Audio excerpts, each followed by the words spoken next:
Hi there, I'm Simon Canton, and this is my review of The Future of Sex 2 by Lexi Maxwell. So I'll start off by saying that I'm not really an erotica reader. This was more that it was mentioned on the self-publishing podcast, and I thought I'd check it out to see what kind of thing it was. So The Future of Sex is set, I think, about 50 or 60 years in the future, and there's new technologies which tap into people's bodies and minds and things like that, and then they use that for sexual pleasure. And there's like holograms and things like that. And the first book, it follows this woman who's I'm forgetting her name now, but she's very intuitive, so she's able to and she's basically working in a brothel.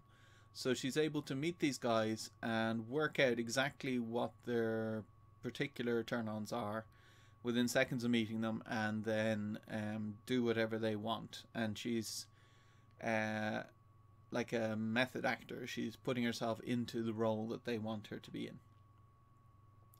So the first one was pretty good. I enjoyed it. I forget. I think I gave it 5 stars even. I'll actually just look. Take me a second. So the first one was very enjoyable because it was a mix of science fiction, which I really like, and the erotica was fine. Like, I enjoyed it. Yeah, 5 stars. So I went into the second one with high hopes, and I was a little disappointed, really. So the science fiction in the first one was kind of glossed over a bit. Like, they kind of showed the stuff that was in use, but they didn't really go into how it worked, what else there was on the market and all that kind of stuff. It was mostly, like, I'd say it was mostly erotica with maybe 25% science fiction.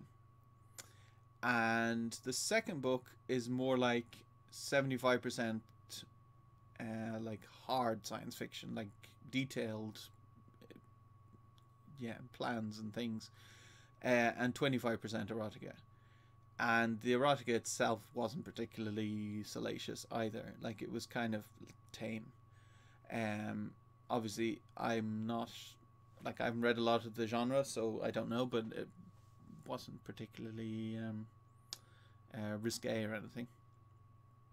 And the science fiction was the type of science fiction I don't really like. So I tried to read The Beam, which is the same world as this, as written by Johnny Butruan and Sean Platt. And it's the kind of science fiction I don't like, which is where you explain how everything works. And I don't care how everything works.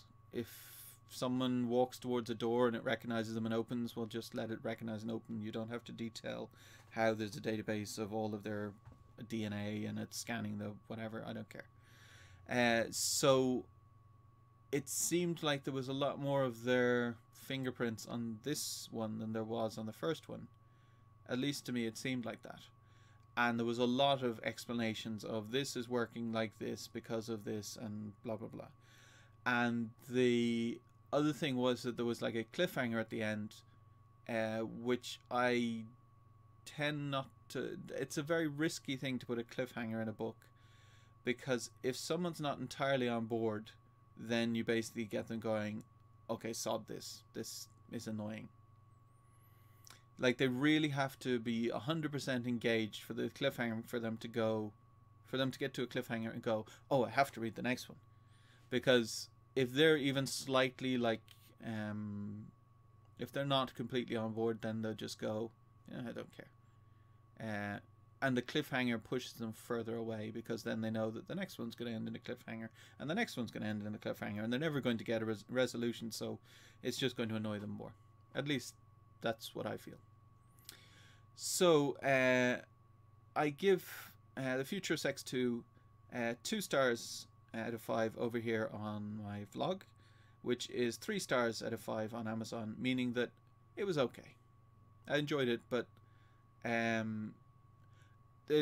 the writing, for instance, is very, very well done. I think Lexi Maxwell is a great writer.